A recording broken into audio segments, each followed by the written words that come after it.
Good evening बच्चों। तो लक्ष्य जेई टेस्ट सीरीज़ में आज का जो पहला क्यूएनए है केमिस्ट्री का, वो आज हम डिस्कस करने जा रहे हैं। तो केमिस्ट्री के क्यूएनएज में जो हमारे माइनर टेस्ट सीरीज़ 1 स्टार्ट हुई है, उस टेस्ट सीरीज़ का आज जो है आंसर हम डिस्कस करेंगे, सोल्यूशन डिस्कस करेंगे। चलिए स्टार्ट करते हैं सबसे पहले क्वेश्चन से। तो the question is wait of water. क्या पूछा है? Wait of water present in 1.61 gram of sodium sulphate dot 10H2O। चलिए देखते हैं क्या आंसर आता है। ठीक है, इसको सॉल्व करते हैं। चलिए, तो सबसे पहले आपसे पूछा है वेट ऑफ वाटर पूछा है। ठीक है, इसको सॉल्व करने से पहले हम नंबर ऑफ मोल्स निकालेंगे। क्या निकालेंगे? Number of moles. ओके, मैं जो है कलर चेंज कर ले रहा हूँ। Number of moles of this. तो number of moles is equal to क्या होता है? तो नंबर ऑफ मोल्स निकालने का फॉर्मूला होता है वेट अपॉन मॉलिकुलर वेट। अक्सर एग्जाम में जब ये आता है तो बच्चे यहाँ पे कंफ्यूज करते हैं कि सर क्या मुझे इसमें वाटर ऑफ क्रिस्टलाइजेशन को कंसीडर करना चाहिए मॉलिकुलर वेट निकालने के लिए या नहीं? तो आंसर है हमें वाटर ऑफ क्रिस्टलाइजेशन को कंसीडर करना चाहिए। चलिए तो देखते हैं। सोडियम सल्फेट का जो मॉलिकुलर वेट होता है बेटा, वो होता है 142, और जो इसका होता है वाटर का, वो होता है 180 के अप्रॉक्स। तो जब आप इसको लिखते हैं तो number of moles is equal to weight कितना दिया हुआ है 1.61, और मॉलिकुलर वेट कितना आएगा बेटा इसका 142 प्लस 180। तो आंसर आएगा समथिंग 322 अपॉन 322। तो अप्रॉक्सीमेटली मतलब 16 टू ज़ा 32 होता है। तो आंसर अप्रॉक्सीमेटली आएगा 0.0। ठीक है, जब इसको सॉल्व करेंगे तो इसका आंसर आएगा 0.005 मोल। ठीक है, अब क्वेश्चन सॉल्व होगा वाटर का वेट। तो अब आता है बात वेट ऑफ वाटर निकालना है। क्वेश्चन ने पूछा ये है। So number of moles of water is equal to weight upon molecular weight. ठीक है, आपसे पूछा है यही हमें नहीं पता है, बाकी सब हमें पता है। ठीक है, चलिए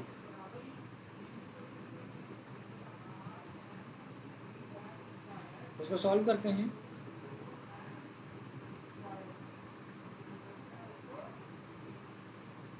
तो नंबर ऑफ मोल कितना है 0.05। अच्छा, पानी के कितने मॉलिक्यूल है? तो कहेंगे सर पानी के 10 मॉलिक्यूल है, is equal to weight upon 10 into molecular weight कितना है 18। पानी का मॉलिकुलर वेट होता है 18। जब आप इसको सॉल्व करोगे बेटा, अब ये तो यहाँ चला आएगा, जब आप इसको सॉल्व करोगे, मैं यहाँ पे सॉल्व कर दे रहा हूँ।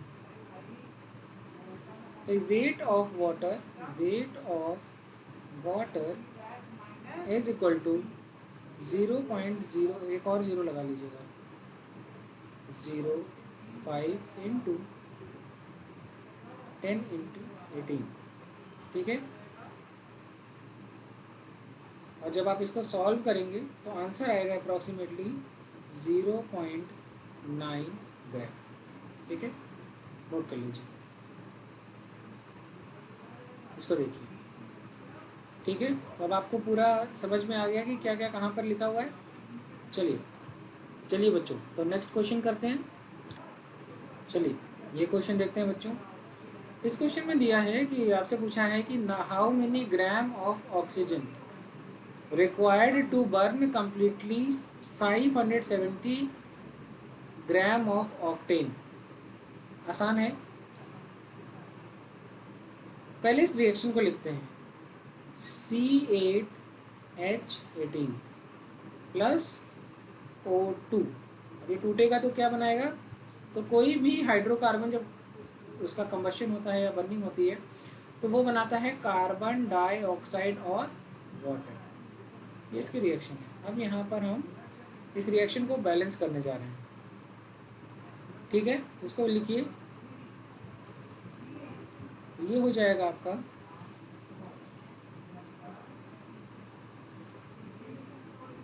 ठीक है, 2 moles of this एंड ये कितनी रिक्वायर्ड होगी, तो 8 दूनी 16 कार्बन है, यहाँ पर भी आप 16 लिखोगे। हाइड्रोजन कितनी होगी, 18 दूना 34, ठीक है, सॉरी 18 दूना 36, 36। तो यहाँ पर आपको लिखना है 18, तभी तो 36 हाइड्रोजन हो गई। ऑक्सीजन कितनी चाहिए, तो 16 टू जा 32, 32 और 18, 32 और 18 जब आप इसको जोड़ते हो तो 50 आंसर आता है। तो 50 ऑक्सीजन के मॉलिक्यूल, तो यहाँ पर क्या लिखोगे 25। ये आपकी रिएक्शन बैलेंस हो गई।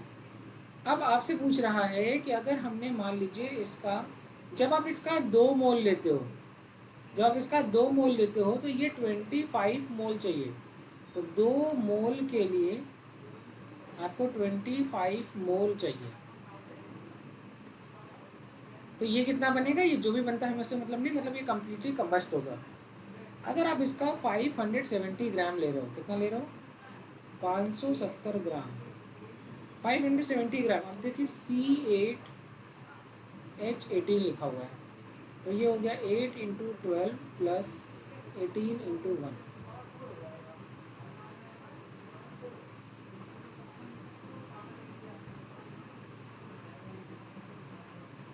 ठीक है, तो जब आप इसको जोड़ेंगे तो ये आंसर आएगा अप्रॉक्सीमेटली 114। ठीक है, 114 मोल। अब देखते हैं कि number of mole of C8H18 कितना आता है। ठीक है, चलिए इसको कैलकुलेट कर लेते हैं।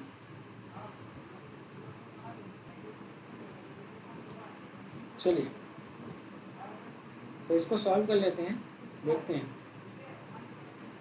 देखिए अगर आप इसका 2 मोल लेते हैं तो इसका 25 मोल जरूरत की रिक्वायरमेंट होती है, क्योंकि यहाँ पर जब आप इसका 570 आउट ऑफ 114 करेंगे तो ये आएगा 5 मोल, माफ कीजिएगा। तो 5 मोल के लिए जब 2 मोल सॉरी जब 2 मोल के लिए ये 25 मोल रिक्वायर्ड है, तो 5 मोल के लिए कितना मोल ऑक्सीजन, तो देख लेते हैं। फॉर एग्जाम्पल, मतलब इस बात से आप क्या समझे कि अगर हम 2 मोल लेते हैं तो हमको 25 मोल ऑक्सीजन चाहिए। तो 1 मोल के लिए इसमें हम क्या लगा रहे हैं, वंस रूल, एककीय नियम। 1 मोल के लिए कितना, तो कहेंगे सर 25/2, राइट। अब हम इसको सॉल्व करते हैं कि अगर मुझे यही सेम चीज़, मतलब 25 मोल अगर हम C8, 1 मोल अगर हम ऑक्टेन लेते हैं तो हमको इतना मोल ऑक्सीजन चाहिए, सिंपल। अगर इसी को हमको कितने मोल के लिए लेना हो, 5 मोल के लिए, कितने मोल के लिए, 5 मोल के लिए, तो हमारा आंसर हो जाएगा 25/2 इंटू 5। जब आप इसको सॉल्व करेंगे, तो अप्रॉक्सीमेटली आएगा 62.5 मोल। कितना आएगा, 62.5 मोल सॉल्व करने के बाद, कोई दिक्कत नहीं है। अब इसके बाद क्या करना है, अब एग्जामिनर ने आपसे पूछा कुछ और है, और एग्जामिनर ने आपसे पूछा है कितना। तो अब ये समझ में आ गया कि अगर हम इसका 5 मोल लेंगे तो ये रिक्वायर्ड होगा अपने को 62.5 मोल। एग्जामिनर ने इसी चीज़ को ग्राम में पूछा, मतलब कितने ग्राम रिक्वायर्ड। तो number of mole of O2 is equal to weight of O2 required upon molecular weight of O2। क्या हो जाएगा, तो ये हो गया 62.5 इज इक्वल टू वेट, तो हमें पता नहीं है, वो भी ग्राम में निकालना है, अपॉन ऑक्सीजन का कितना होगा, O2 में क्या होगा 32। जब आप इससे मल्टीप्लाई करेंगे तो आपका आंसर आएगा weight of O2 is equal to 2000 ग्राम।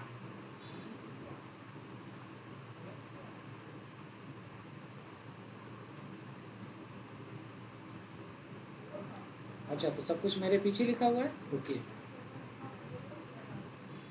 तो क्या समझाया मैंने आपको कि number of moles of oxygen is equal to weight of oxygen required upon molecular weight of oxygen. और वेट नंबर ऑफ मोल आपको पता है, दैट इज 62.5। कितना है? 62.5। और जब आप इसका मल्टीप्लाई करेंगे, O2 मतलब मॉलिक्यूलर वेट होता है 32, जब आप इसका इससे मल्टीप्लाई करेंगे तो आंसर आएगा 2000 ग्राम। ठीक है, चलिए इसके बाद आप नेक्स्ट क्वेश्चन करते हैं। चलिए बेटा, ये वाला क्वेश्चन देखते हैं। तो इसमें क्वेश्चन है कि 2 ग्राम ऑक्सीजन,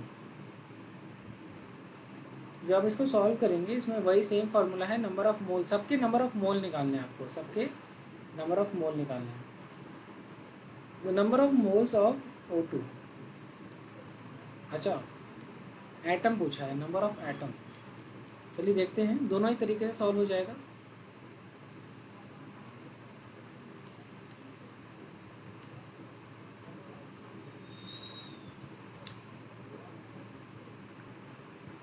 चलिए तो इसको सॉल्व करते हैं। यहाँ पे देखिए क्या लिखा है कि 2 ग्राम ऑक्सीजन, यहाँ पर मॉलिक्यूल वगैरह क्यों नहीं दिया है, यहाँ पे नंबर ऑफ एटम की बात हुई है। तो यहाँ पर हम number of mole of oxygen atom लेंगे, ये इम्पोर्टेंट है। तो जब आप इसको सॉल्व करेंगे तो यहाँ पर वेट कितना दिया हुआ है, 2 ग्राम। तो 2 ग्राम अपॉन, तो ऑक्सीजन एटम, एक ऑक्सीजन का है, तो weight upon number of mole is equal to weight upon atomic weight. इसे सॉल्व करेंगे, यहाँ पे हो जाएगा 16। जब इसको सॉल्व करोगे तो आंसर आएगा 1/8। चलिए दूसरा ऑप्शन देखते हैं, ऑप्शन देख लेते हैं। 0.5 ग्राम हाइड्रोजन दिया हुआ है, ये हो जाएगा number of mole of hydrogen is equal to 0.5 को 1/2 लिख सकते हैं, क्योंकि हाइड्रोजन का एटॉमिक मास कितना होता है, 1। अच्छा, इसके बराबर आना चाहिए। तो देखते हैं सल्फर का number of mole of sulphur 4 gram दिया है। कितना ग्राम दिया है, 4 gram. Weight upon atomic weight, sulphur का एटॉमिक वेट होता है 32। तो सॉल्व करते हैं, आंसर आता है 1/8। Right answer will be second. ठीक है बच्चों, समझ में आ गया?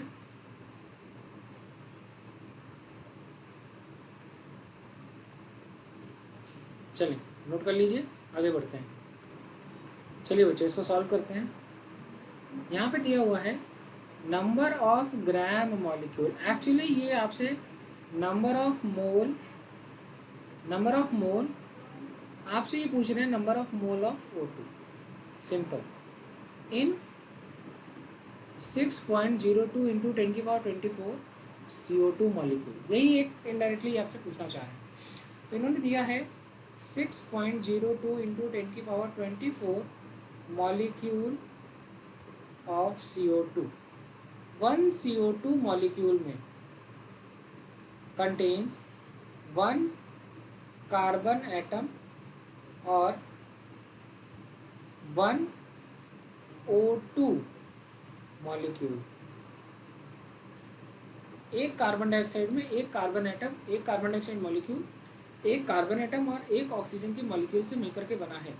कह रहे हैं अगर मान लीजिए हमने 6.02 इंटू 10⁻24 कार्बन डाइऑक्साइड के मॉलिक्यूल ले लिए तो कितना, तो एक में एक O2, तो इतने में इतना ही O2। तो 6.02 into 10⁻24 molecule of CO2 contains same number, मतलब 6.02 into 10⁻24 molecules of oxygen O2। कोई दिक्कत नहीं आता। अब आगे की देखते हैं। अब एक फॉर्मूला होता है number of mole is equal to N upon Na, या that is number of molecule upon Avogadro number. जब आप इसको सॉल्व करेंगे तो number of mole of O2 is equal to number of molecule कितने हैं, तो कहेंगे सर इतने, 6.02 इंटू 10⁻²4 और एवोगैड्रो नंबर मतलब 6.02 इंटू 10⁻23। जब इसको सॉल्व करेंगे तो आंसर आएगा 10 मोल या फिर 10 gram molecule. Right answer would be पहला ऑप्शन सही है। समझ में आ गया? आई थिंक आसान है काफ़ी। चलिए नेक्स्ट क्वेश्चन करते हैं। चलिए बच्चों इसको सॉल्व करते हैं। सबसे पहले लिखेंगे कि क्वेश्चन क्या है। द क्वेश्चन इज कि सोडियम सल्फेट डॉट XH2O। क्या? सोडियम सल्फेट डॉट XH2O आपसे यही पूछा है कि X क्या है। चलिए पहले इसको सॉल्व करते हैं। तो सोडियम सल्फेट में 23 है और इंटू 2, 23 इंटू 2 मतलब 46, सल्फेट 96 और वाटर का कितना होता है 18, तो ये x, तो 18 इंटू एक्स यही हो गया। या आप कह सकते हैं दैट इज 142 प्लस 18x यही आ गया। This is the actual molecular weight, this is the actual molecular weight of Na2SO4 dot XH2। अपने को x ही निकालना है, ठीक है। बात समझ में आ गई? तो एक बात समझ में आ गई कि मास ऑफ, या फिर आप कह सकते हैं मास कह लीजिए, वेट कह लीजिए, वेट ऑफ हाइड्रेशन मतलब अप्रॉक्सीमेटली 18x है। क्या है? 18x, ठीक है। तो लिखें percent of water in is equal, तो परसेंटेज निकालने के लिए क्या फॉर्मूला हम यूज़ करते हैं, तो आपको पता है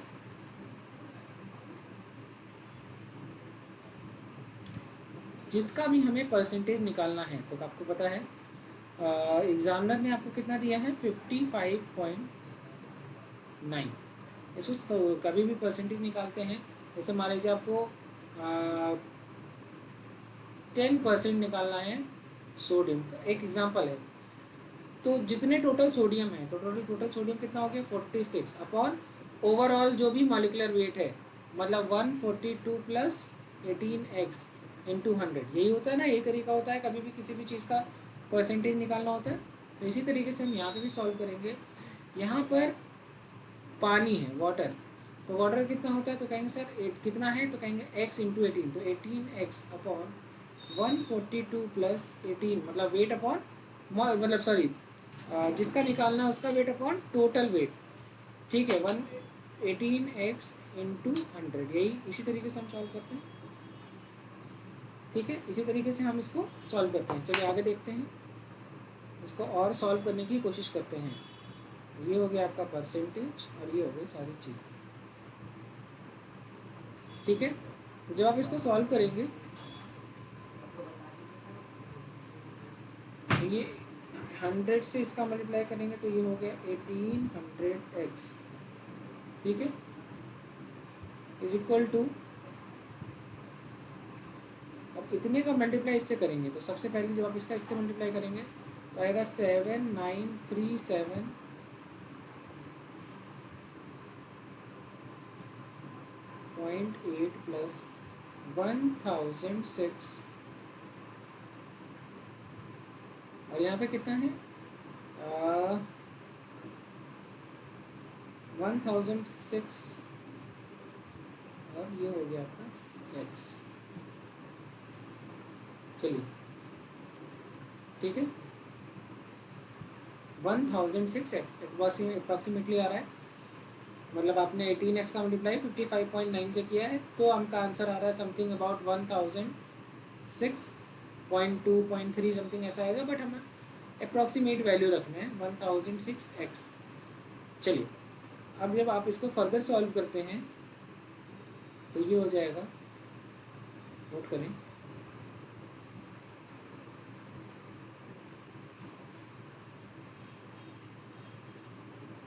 1800x और ये इधर आ गया minus 1006 is equal to 7937 x है। तो 793 x is equal to 7937 x is equal to 7937 upon 793। ठीक है, तो आंसर अप्रॉक्सीमेटली आएगा 10 के, अप्रॉक्सीमेटली आंसर आएगा, क्योंकि यहाँ डेसिमल वगैरह था वो हमने एक्सक्लूड कर दिया, तो आंसर अप्रॉक्सीमेटली आएगा आपका 10। क्या आएगा? 10। तो कौन सा ऑप्शन सही है? Third option is correct. ठीक है, और समझ में आ रही है?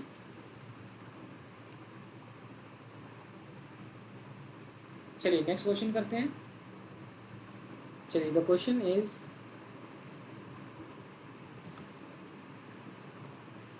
density of a liquid is 1.2 gram, density is equal to 1.2 gram per ml, और there are 2 ml में 35 ड्रॉप्स हैं। कितनी परसेंट है? 35। कह रहे हैं कि number of molecule in 1 drop. ठीक है, चलिए, मॉलिक्यूलर वेट दिया है लिक्विड का 70 और एवोगाड्रो नंबर की वैल्यू तो आपको पता ही है 6.02। अच्छा, आंसर भी आपको एवोगाड्रो नंबर के रिलेशन में ही करना है। चलिए करते हैं सॉल्व इसको। तो वॉल्यूम दिया है, वॉल्यूम जो है अगर हम देखें यहाँ पे क्या बात कहा है कि 2 ml अगर हम वाटर का कोई ये लिक्विड ले रहे हैं उसमें 35 ड्रॉप है, तो 2 ml में कितनी ड्रॉप है? 35 ड्रॉप। तो volume of 1 drop it is approximately 2/35, right? क्या हो जाएगी? 2/35। चलिए, अगर मुझे ये वॉल्यूम दे दिया, क्या दे दिया? वॉल्यूम निकाल लिया। अगर मुझे मास निकालना हो, मास ऑफ 1 ड्रॉप मॉलिक्यूल या of a molecule of a liquid, 1 drop liquid लिख लीजिए। तो आपको पता है कि number of mole is equal to volume upon 22.4 litre या फिर वॉल्यूम अपॉन 22400 22,400। और इसी तरीके से तो इससे आप निकाल लेंगे नंबर ऑफ मोल, और नंबर ऑफ मोल का दूसरा फॉर्मूला होता है वेट अपॉन मॉलिकुलर वेट। तो पहले आप नंबर ऑफ मोल निकालेंगे, फिर नंबर ऑफ मोल में मॉलिकुलर वेट का मल्टीप्लाई करेंगे, आपको क्या निकल जाएगा? वेट ऑफ जो है ड्रॉप, 1 ड्रॉप। चलिए इसको सॉल्व करते हैं इसी तरीके से। ठीक है, चलिए अब एक और चीज़ दी हुई है यहाँ पे, डेंसिटी का इस्तेमाल कर लेते हैं। So density is equal to mass upon volume होता है। ठीक है, इसको देखते हैं, देखो इससे भी सॉल्व हो जाएगा।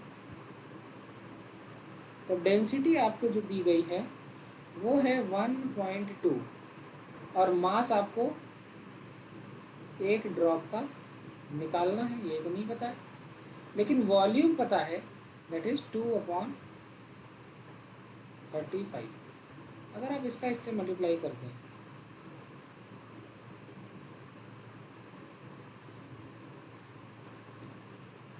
ये देखिए, ये मैं मास निकाल रहा हूँ, तो मास ऑफ 1 ड्रॉप क्या हो गया? तो आपको पता चल गया कि mass of 1 drop it is approximately equal to 1.2 into 2/30। कोई दिक्कत यहाँ तक नहीं होनी चाहिए, बहुत आसान है। ठीक है, तो एक बात समझ में आ गया कि जब आप इसको सॉल्व करोगे फर्दर, तो ये हो जाएगा अप्रॉक्सीमेटली 1.2 इंटू 2 दैट इज 2.4/35।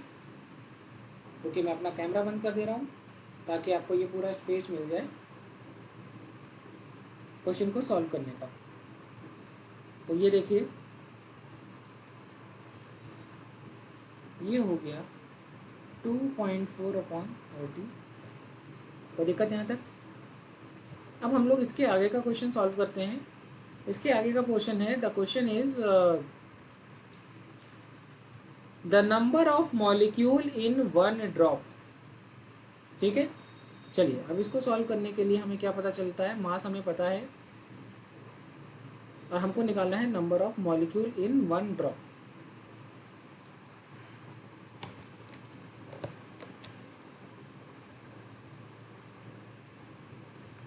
लिखिए, यहाँ हम लोग सबसे पहले हमको मास पता है, तो हमको एक फॉर्मूला भी पता है, that is number of mole is equal to weight upon molecular weight.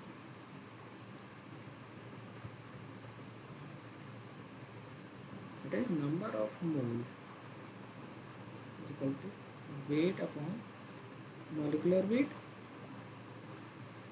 तो यहाँ पर सबसे पहले हम नंबर ऑफ मोल निकालेंगे। तो number of mole is equal to weight कितना आ गया, दैट इज 2.4/35 और अपॉन मॉलिक्यूलर वेट कितना है, तो कहेंगे सर यहाँ पर दिया हुआ है 70। मतलब जब आप इसको फर्दर सॉल्व करेंगे तो it will be approximately 2.4/35 into 70।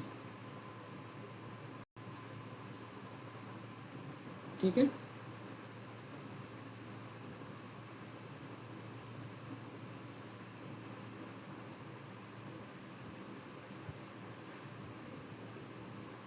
अब क्वेश्चन है जो मेरा मेन क्वेश्चन है, that is number of molecule in one drop. तो एक ड्रॉप का मोल पता चल गया। अब पूछ रहा है कि number of molecule in one drop liquid. तो सॉल्व कैसे होगा, यहाँ देखिए फॉर्मूला साइड में लिख रहा हूँ। Number of mole is equal to number of molecule upon Avogadro number. हमको कुछ नहीं करना है, हमको इन दोनों का मल्टीप्लिकेशन करना है। तो हमारा क्या निकल आएगा, नंबर ऑफ मॉलिक्यूल। तो ये हो गया 2.4/35 इंटू 70 और इसका मल्टीप्लाई करेंगे हम एवोगैड्रो नंबर से। चलिए तो सिंपलेस्ट फॉर्म में देखते हैं। तो 2.4 इससे डिवाइड कर दो, आपका समथिंग आएगा 1.2 अपॉन, अच्छा ये 35 हो जाएगा, ये 1.2 हो जाएगा, 2 से डिवाइड करोगे 1.2 हो जाएगा और ये हो जाएगा आपका 35 अपॉन 35 का 235 होगा ना, 35 और 35 दैट इज 35 का स्क्वायर और इनटू NA। कोई आंसर है? The right answer will be 3rd।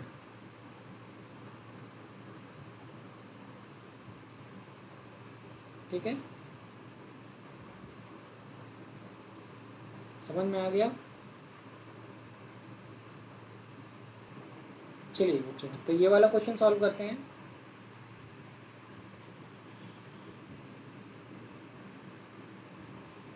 तो रिएक्शन दी हुई है 4A plus 2B plus 3C A4 B2 C3। What will be the number of mole of product starting from 1 mole of A? ठीक है, इसका आपने कहा 1 मोल लिया, इसका आपने लिया 0.6 मोल और C का लिया 0.72 मोल। चलिए, जब आप इसका 4 मोल लेते हो तब ये 1 मोल बनता है, जब तब इसका 2 मोल इस्तेमाल होता है और इसका 3 मोल इस्तेमाल होता है। ठीक है, चलिए इसका मतलब इसको सॉल्व करने का लिमिटिंग रिएजेंट वाला क्वेश्चन है, बहुत आसान क्वेश्चन है। चलिए देख लेते हैं, सॉल्व कर लेते हैं। क्वेश्चन पढ़ लेते हैं, लिखा हुआ है what will be the number of mole of product. ठीक है,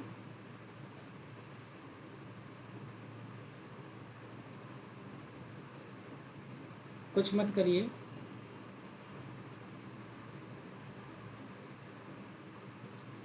इसमें जो सबसे छोटी वैल्यू है ये देखते हैं। इसका एक सिंपल सा तरीका सिखा दे रहे हैं। चलिए, इसका जो सबसे सिंपल तरीका है वो ये है कि इसमें सबसे छोटी वाली वैल्यू है ये 0.72/3। जब आप इसको करेंगे तो आंसर आएगा 0.24। तो एक बात देखिए कि जब आप इसका तो ये कितना चाहिए, इसी का 2 टाइम्स, मतलब ये जितना ये है इसका 2 टाइम्स ये चाहिए, दैट इज 0.48 मोल चाहिए ये। अगर आपको इसका 0.72 मोल यूज़ करना है तो आपको इसका 0.48 चाहिए, हालांकि 0.6 है। और इसका सिर्फ आपको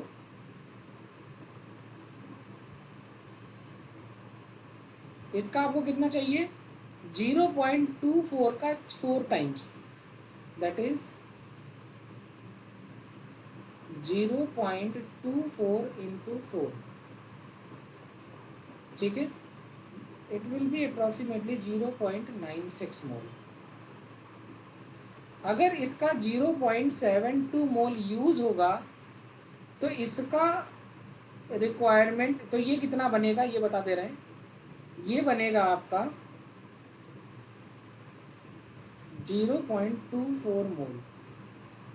अगर आप इसका 0.72 मोल इस्तेमाल करेंगे तो ये बनेगा 0.24 मोल। क्यों?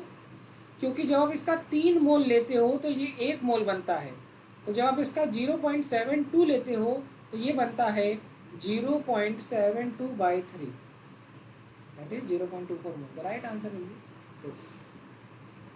समझ आया? बहुत सिंपल है, लिमिटिंग रिएजेंट के ऊपर क्वेश्चन है। ठीक है, चलिए नेक्स्ट क्वेश्चन करते हैं।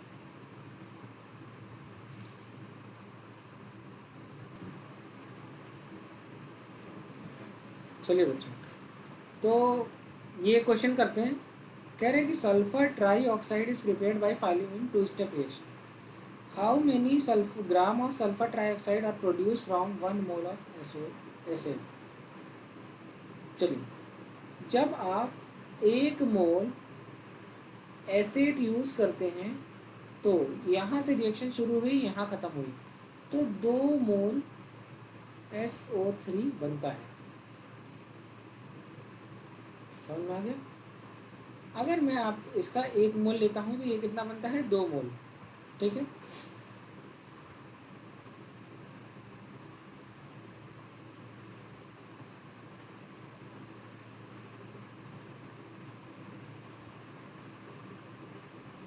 अब क्वेश्चन आ रहा है कि कितने ग्राम सल्फर ट्राईऑक्साइड 1 मोल सल्फेट एसिड से बनेंगे। देख लेते हैं।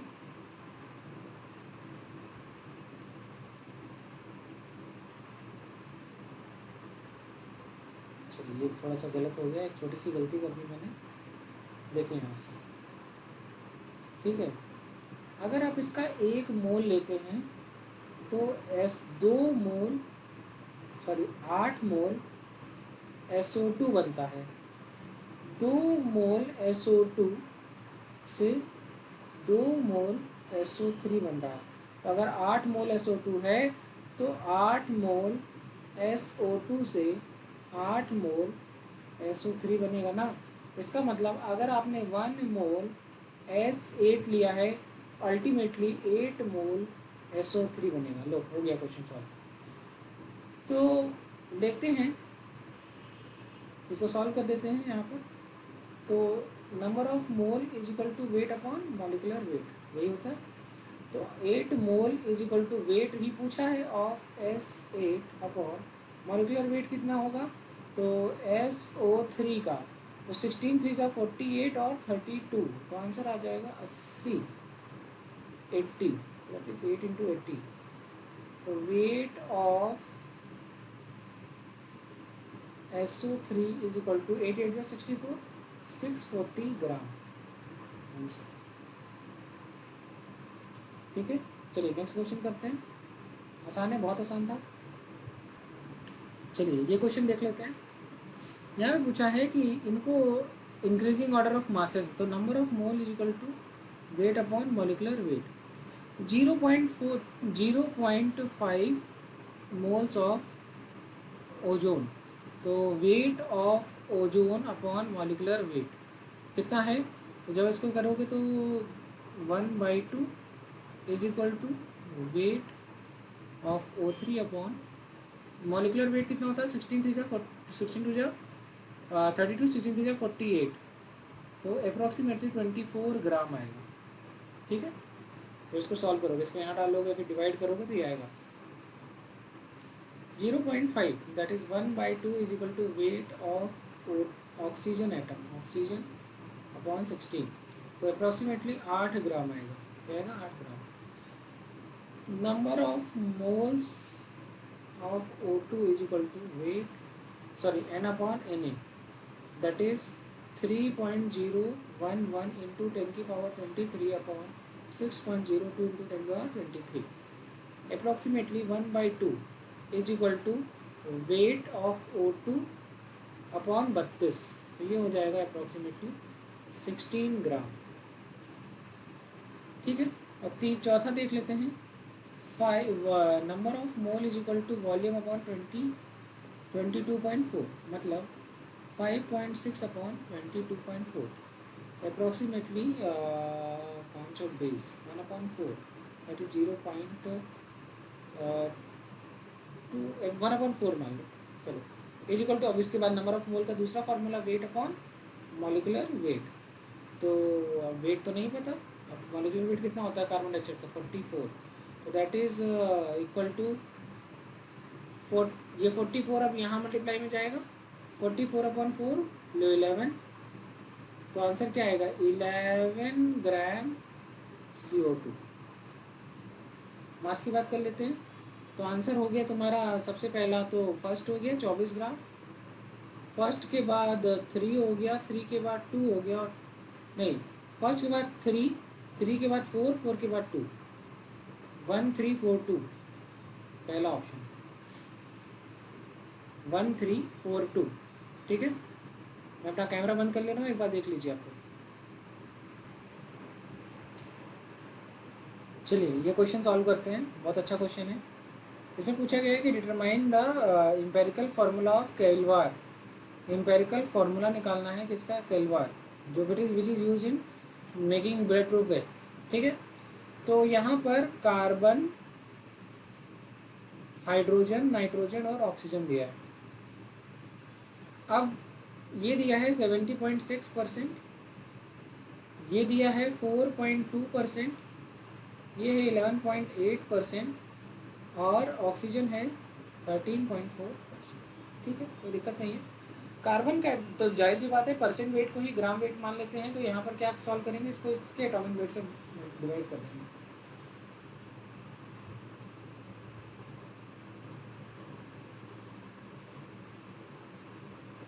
ऑक्सीजन आ गया 16। ठीक है, जब आप इसको सॉल्व करेंगे तो इसको सॉल्व करने के बाद ये हो गया 5.83, कितना आएगा 5.83।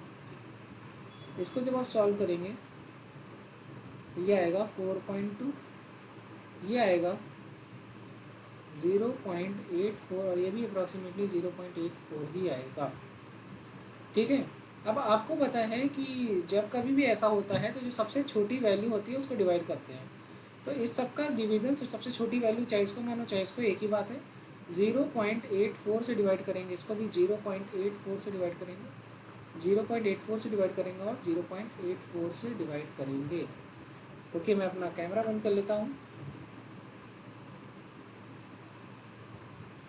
जब आप इसको 0.84 से डिवाइड करेंगे तो ये अप्रोक्सीमेटली आएगा 4. ये अप्रोक्सीमेटली आएगा 7। सॉल्व करते हैं, ठीक है। अप्रोक्सीमेटली 7 आएगा, ये अप्रोक्सीमेटली 4 ही आएगा, 4.2 या समथिंग, ये 1 आएगा और ये 1 आएगा। तो सॉल्व करते हैं।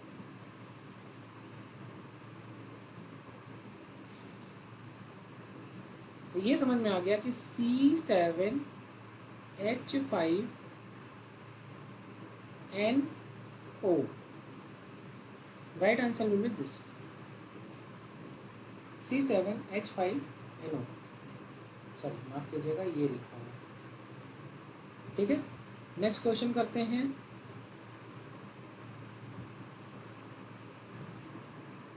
चलिए, तो क्वेश्चन में हमें क्या निकालना है, पढ़ लेते हैं, एक बार क्वेश्चन पढ़ लेते हैं। लिखा हुआ है सेपरेशन एनर्जी, माफ कीजिएगा, दिया हुआ है separation energy of hydrogen like system corresponding to second excited state is given by 13.6 electron volt, identify the sample. Solve करते हैं।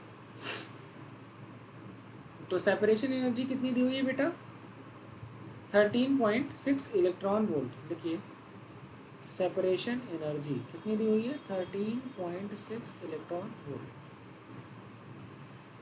ठीक है। चलिए आगे लिखिए।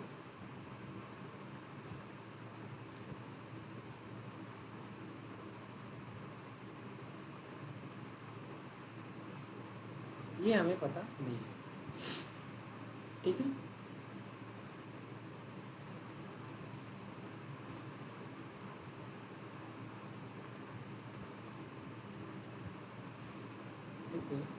Separation energy is equal to 13.6 N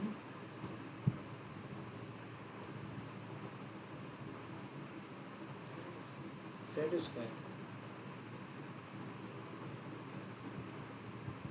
ठीक है। तो जब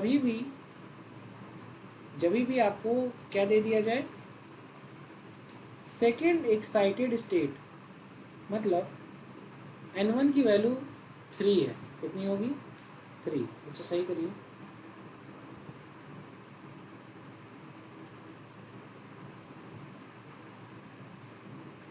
N1 की वैल्यू कितनी होगी, 3, और N2 की वैल्यू क्या है, तो कहेंगे सर इनफाइनाइट होगी।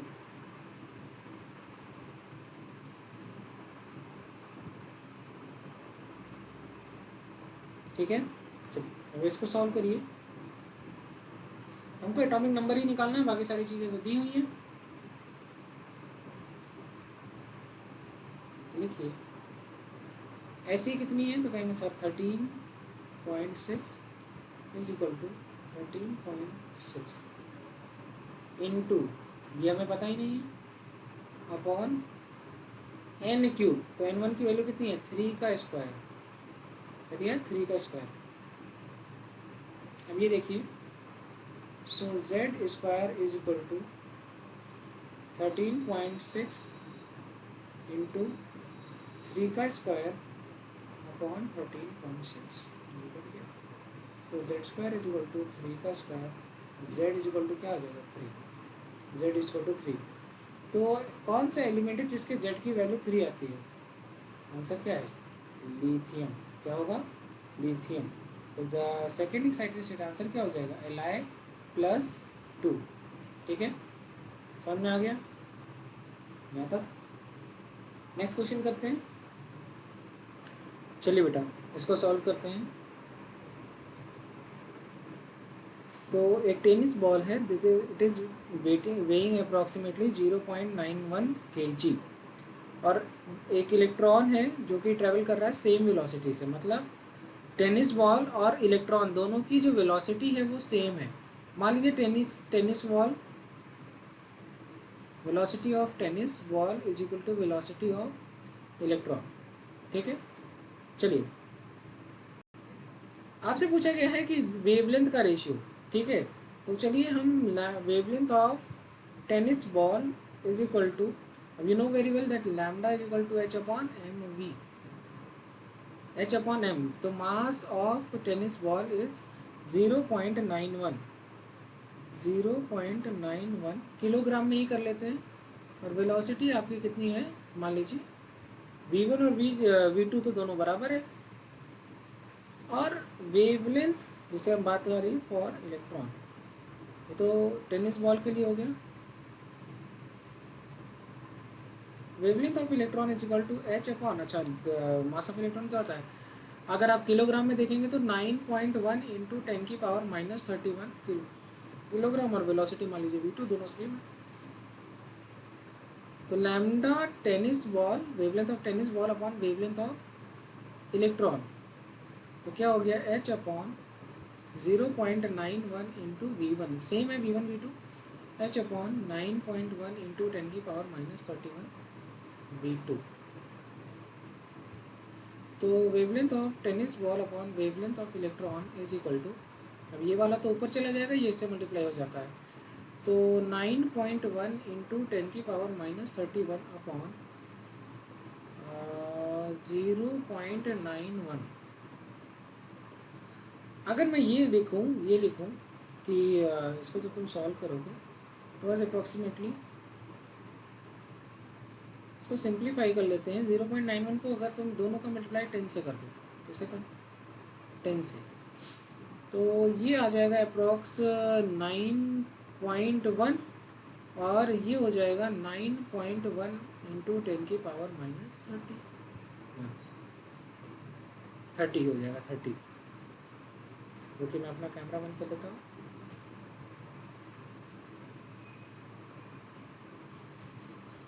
ठीक है, तो ये हो गया आपका 1,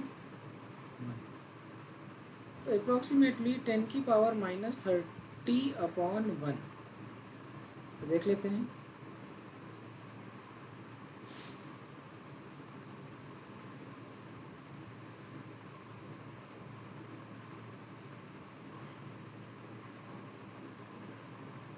ठीक है, ये ऑप्शन,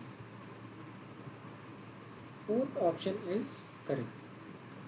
ठीक है, चलिए नेक्स्ट क्वेश्चन करते हैं। चलिए अब इस क्वेश्चन को सॉल्व करते हैं। Rydberg constant for hydrogen atom wavelength of first line and last line of Lyman series। Last line तो इनफाइनाइट होती है, फर्स्ट लाइन मतलब m की वैल्यू 1 हो गई। चलिए इसको सॉल्व करते हैं। तो लिखिए फॉर्मूला क्या था, 1 upon lambda is equal to R H into 1 upon 1 का स्क्वायर।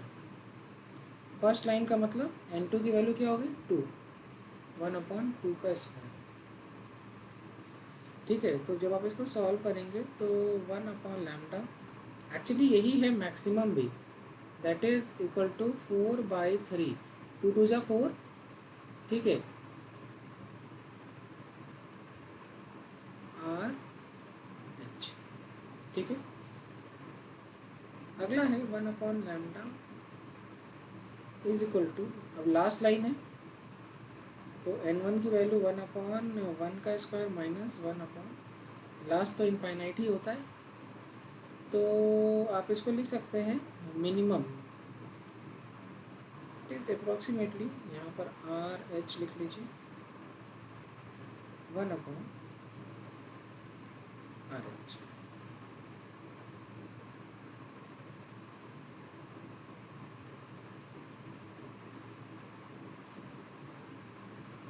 जब हम इसको सॉल्व करेंगे तो मतलब आपको रेंज समझ में आ गई कि वेवलेंथ की जो रेंज है वो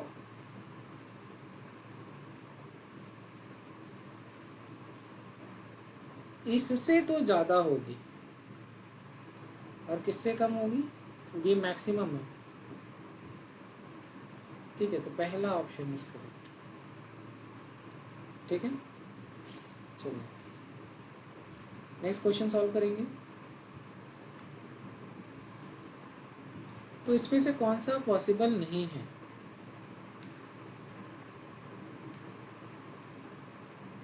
एन, एल की वैल्यू क्या होती है? N minus one. एम की क्या होती है? माइनस एल से लेकर के प्लस एल। और एस की तो या तो आप प्लस माइनस वन बाई, कोई दिक्कत नहीं है। चलिए एस तो सब में सेम है।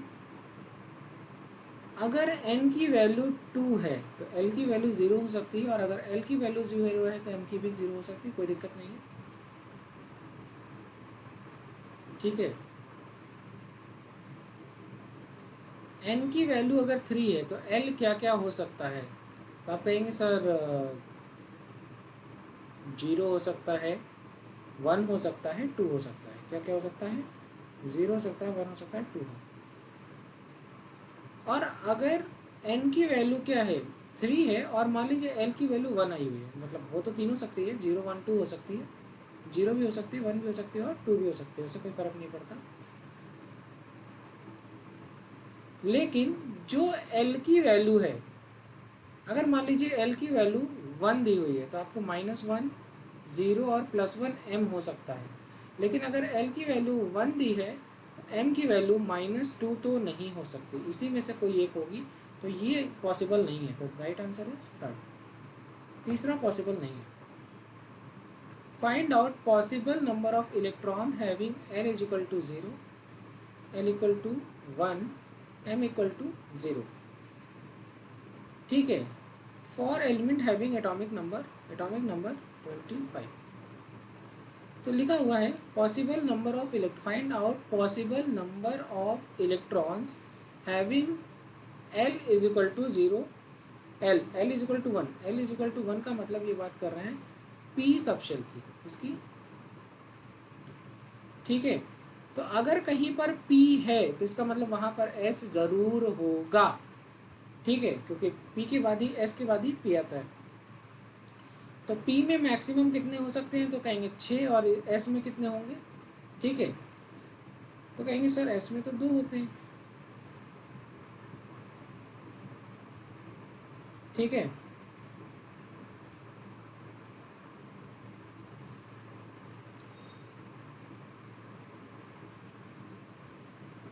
ठीक है। चलिए इसको सॉल्व कर देता हूँ। चलिए बेटा, तो इसका आंसर क्या है? इसका आंसर आएगा 4th। ठीक है, नेक्स्ट क्वेश्चन करते हैं।